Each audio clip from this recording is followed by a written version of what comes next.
आप क्यों आवाज नहीं उठा रहे हो? मतलब जब किसी की जान चले गई है। तो हेलो दोस्तों, नमस्ते, प्रणाम, कैसे हो आप लोग? आई होप आप लोग अच्छे होंगे। तो हम भी अच्छे हैं। स्वागत है आपका अपने चैनल में झिंकवाड़ ब्लॉग में।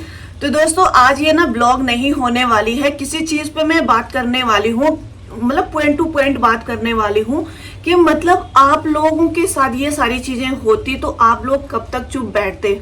मतलब जो उस लेडीज के साथ हुआ है हॉस्पिटल में, आप लोगों ने न्यूज तो सुनी ली होगी। तो भाई आप लोग अब क्यों आवाज नहीं उठा रहे हो? मतलब जब किसी की जान चले गई है तो आप लोग अब आवाज क्यों नहीं उठा रहे हो? क्योंकि एक लेडीज, एक माँ की जान चली गई है।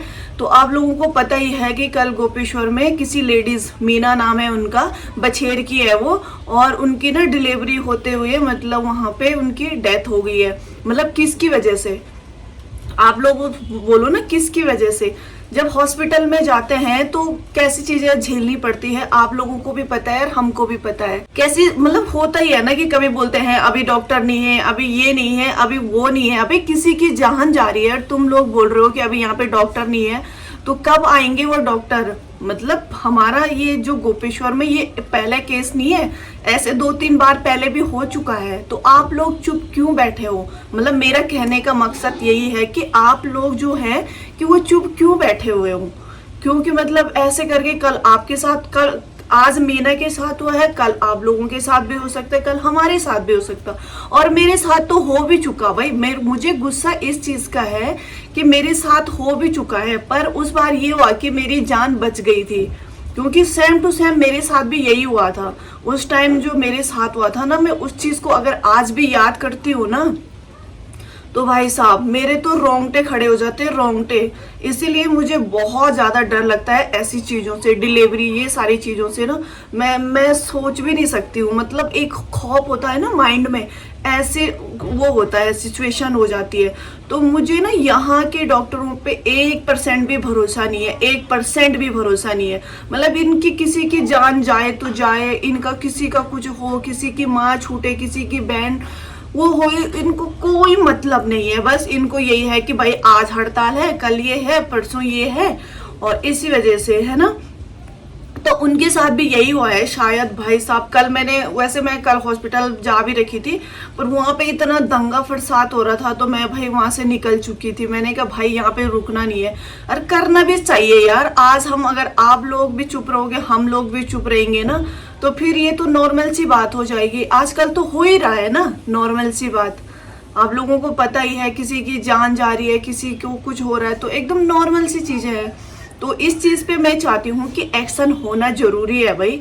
मतलब बोलो ना, वो लेडी जब घर से आई थी होगी तो उसने तो ये नहीं सोचा था होगा ना कि उसके साथ कुछ ऐसा हो जाएगा।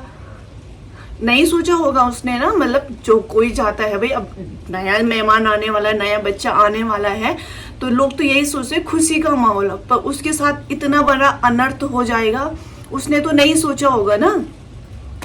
तो भाई साहब खून तो बहुत ज्यादा खोल रहा है। मेरे साथ भी ये हुआ, पर उस टाइम ऐसा हुआ कि मेरी जान बच गई थी। वो किसी भगवान ने, चाहे जिसने भी बचाई थी, पर उस टाइम मेरे साथ भी सेम यही कंडीशन हुई थी। तो आप लोगों को पता ही होगा कि मेरा पहले एक बारी का ना मिस कैरेज हो चुका है, पूरा मंथ का। मतलब अब डिलीवरी तो इन्होंने, डॉक्टर ने ऐसे ही बोला, कुछ ऐसा हो गया, वैसा हो गया, ये करना होगा, वो करना होगा। इतने ज्यादा एक्सक्यूज देते हैं ना, आप भरोसा नहीं कर पाओगे। इनकी रिपोर्ट भी सही नहीं आती, हर चीज गलत आती। जब तुम्हारी यहाँ पे रिपोर्ट सही है, नहीं है, ये चीजें सही नहीं है, तो फिर यहाँ पे टेस्ट करा के क्या ही फायदा? जब जाओ आप देखो ना, वो जो अल्ट्रासाउंड हो रहे कितने महंगे हो रहे भाई।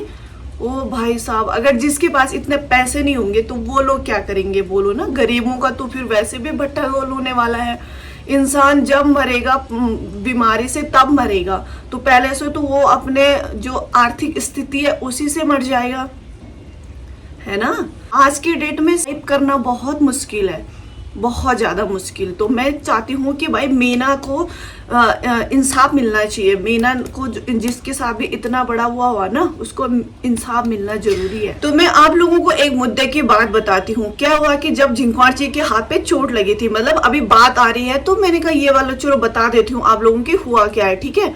तो उस टाइम मैं भी बहुत ज्यादा परेशान थी, इतना परेशान थी कि भाई कुछ दिन तो मतलब 1 महीने तो मैं देहरादून हॉस्पिटल में ये सारी चीजें झेल झेल के इतना परेशान हो गई थी। फिर जैसे यहाँ आएगी तो उनका जो वो था ना, यहाँ पे पूरा यहाँ पे ना टांके वगैरह लगे हुए थे। तो जब जिंकवाड़ जी का टांके काटने की बारी आई तो हमने टांके वगैरह काट दिए थे, मतलब वहीं पे हॉस्पिटल में। तो उसके बाद भी क्या हुआ था, जो घाव था ना वो भरा नहीं था। फिर उसके बाद उन्होंने बोला कि मतलब यहाँ पे पट्टी वगैरह चलेगी, मतलब वो चलेगी, ड्रेसिंग वगैरह चलेगी। ओ भाई साहब, बाय गॉड, आप लोगों को विश्वास नहीं आएगा, उन लोगों को ना किसी किसी को बिल्कुल भी ड्रेसिंग करनी नहीं आ रही थी, बिल्कुल भी ड्रेसिंग करनी नहीं आ रही थी उनको, ना पट्टी बांधनी आ रही, ना कुछ करनी आ रही। तो मैंने कहा यार भाई साहब, जब तुम लोगों को ये सारी चीजें करनी नहीं आ रही, तुम लोग कैसे जॉब लगे हो और क्यों दूसरों की जिंदगी बर्बाद कर रहे हो भाई? तुम्हारी वजह से हो सकता है ना किसी का कुछ गलत हो जाए अच्छा होने के बजाय। फिर हमने कहा भाई यहाँ पे तो नहीं करवाना। फिर हमने ना प्राइवेट में करवाया पूरा ड्रेसिंग 2-3 महीने, तब जाके वो सही हुआ है। तो यही हॉस्पिटल के हाल यही है भाई, बहुत बुरे हाल है। खाली दिखने का अच्छा है और अंदर से कैसे बर्ताव होता हर किसी के साथ, वो तो भगवान ही मालिक है। मीना के साथ तो इतना बड़ा वो हुआ कि भाई सोच के भी अजीब ही लग रहा है मेरे को सुन के। मतलब पहले तो जो डिलीवरी वगैरह होती है ना, उसको देख ही के मेरे को इतना मतलब ऐसा होता अजीब सा, मतलब झंझनाहट होती है ना जो बॉडी में, वैसी होता। पर जो मुझे मीना के लिए बहुत ज़्यादा बुरा भी लग रहा है यार, उसके घर वालों ने नहीं सोचा होगा कि उसके साथ ऐसा होगा, क्योंकि टाइम पे डॉक्टर नहीं आए होंगे। क्योंकि वो ऐसे भाई जब जाते हैं उसमें लेबर रूम में, कितना एटीट्यूड रहता है, कैसे डांटते हैं, ये सारी चीज़ें। उस टाइम तो मरीज के साथ तो बहुत पोलाइटली बात करनी चाहिए ना, एकदम आराम से बात करनी चाहिए, पर नहीं, उनको तो अपना एटीट्यूड दिखाना है, एटीट्यूड में बात करना है। तो ये चीज़ें होनी चाहिए भाई, सही होनी चाहिए। और मीना को इंसाफ जरूर मिलना चाहिए। अगर आज मीना को इंसाफ नहीं मिलेगा ना, तो कल आप लोगों के साथ भी हो सकता है, ये हमारे साथ भी हो सकता, हमारे बेटी बच्चों इनके साथ भी हो सकता है। ये सिंपल सी बात है भाई। तो अभी जब एक्शन नहीं लिया जाएगा तो अभी एक्शन लेना जरूरी है। हॉस्पिटल में बहुत ज़्यादा धरना वगैरह हो रहा था, तो हम वहाँ पे से आगे थे, क्योंकि सारे वहाँ पे बंद ही हो रखा था। क्योंकि यार इतना बड़ा हादसा हो गया, डिलीवरी करते टाइम किसी की डेथ हो गई, तो यह बहुत बड़ी बात है। और उसके घर वालों पे क्या बीत रही होगी वो उनके घर वाले ही जानते हैं। वो हम लोग तो सिर्फ यहाँ बैठ के कुछ बोल रहे हैं, पर जिन पे जो बीत रही होगी है ना, वो घर वाले ही जान सकते हैं। हम तो क्या ही बोल सकते हैं, सिर्फ दुखी कर सकते हैं इस चीज़ का, और कुछ भी नहीं कर सकते। पर हम लोगों को सिर्फ एक काम करना है, आवाज़ उठानी है, अपनी आवाज़ को दबानी नहीं है मीना के खिलाफ। और उन जो वहाँ पे जिस टाइम नर्स थी, डॉक्टर थे, जो भी थे, उनके खिलाफ तो आवाज़ उठानी चाहिए आप लोगों को भी। तो बहुत बुरा हुआ यार उसके साथ ना, कसम से यार।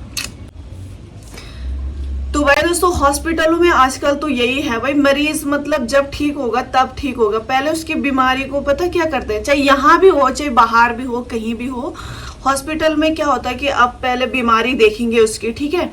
फिर उसके बाद क्या करेंगे, उसकी जो भी अगर उसकी बीमारी ऐसे लगेगी ठीक ठाक है, तो उसको और वो करेंगे कि भाई ये थोड़ा और बीमार हो, और वैसी दवाई दे देंगे, उससे वो और ज़्यादा बीमार होगा, फिर वो दोबारा उनके हॉस्पिटल में जाएगा। बाहर तो ये भी चलता है। तो ऐसे हॉस्पिटलों से भाई बहुत दूर रहिए। और डर भी लगती है भाई, आजकल कहीं भी हॉस्पिटलों में किसी पे भी भरोसा नहीं रहता मुझे, क्योंकि मेरे भाई के साथ ऐसा हुआ है। आप लोगों को पता नहीं है, क्योंकि वो भी वहाँ पे इलाज करने गए। इलाज तो जब होता तब होता, पहले कि ये कागज़ लाओ, वो कागज़ लाओ, पहले ये डॉक्यूमेंट्स लाओ, ये चीज़ें लाओ, वो चीज़ें लाओ। उसी में इंसान आधा से ज़्यादा टूट जाता है यार, पूरा ख़त्म हो जाता है इंसान। सारी चीज़ें करते करते ना इंसान ऐसा होता है कि भाई अब तो नहीं हो पाएगा, नहीं हो पाएगा। तो जब जो बीमार होगा वो तो वैसे ही टूट जाता है आधे से, उसमें कागज़ की कार्रवाई करने में ही कितनी ज़्यादा वो होती है। अगर जिसका मतलब ये है, वो है, इतना लगेगा, उतना लगेगा, इंजेक्शन, ये सारी चीज़ें बहुत हुआ यार। सरकार फिर किस चीज़ की सरकार है जब गरीबों में इतनी हेल्प नहीं करनी है, ये नहीं करना है, वो नहीं करना है। तो भाई दोस्तों, यही था मेरा कहने का मकसद कि भाई आप लोग भी अपनी आवाज़ उठाओ, अपनी आवाज़ को दबाओ मत, उठाओ, अच्छी चीज़ के लिए उठाओ, जो चीज़ें गलत हो रही है उस चीज़ के लिए उठाओ, ना कि फालतू चीज़ों के लिए उठाओ, ठीक है। तो मेरा कहने का मकसद यही था। तो बस ये मेरा ब्लॉग नहीं था, मुझे अपने जो शब्द थे आप लोगों तक पहुँचाने थे कि भाई जागो जागो, गोपेश्वर वालों जागो। तो इनके साथ जो अन्याय हुए हैं उस पर कुछ बोलो, आप लोग भी बोलो कुछ। यही नहीं कि मैंने अपने ब्लॉग के माध्यम से आप लोगों को बोल दिया है तो बस हो गया है। कुछ मैं बोलूंगी, कुछ कोई दूसरा बोलेगा, तभी जाके ना आवाज उठती है। एकता में शक्ति होती है, आप लोगों को पता होगा। ओके रहना चाहिए और बोलनी चाहिए। मतलब एक आवाज और 10 आवाज में फर्क होता है ना, तो बस यही करना है। तो मीना के लिए आप लोगों को भी आवाज उठानी पड़ेगी। तो बस यही थी मेरी 2 शब्द कहना था मुझे। और बस अब चाहते हैं कि भाई उसको इंसाफ मिलता है कि नहीं मिलता है। अपने शब्दों को यहीं पे विराम देती हूँ। तो बस मुझे उम्मीद है कि आप लोग अपनी आवाज जरूर उठाएंगे और मीना के लिए इंसाफ जरूर मांगेंगे।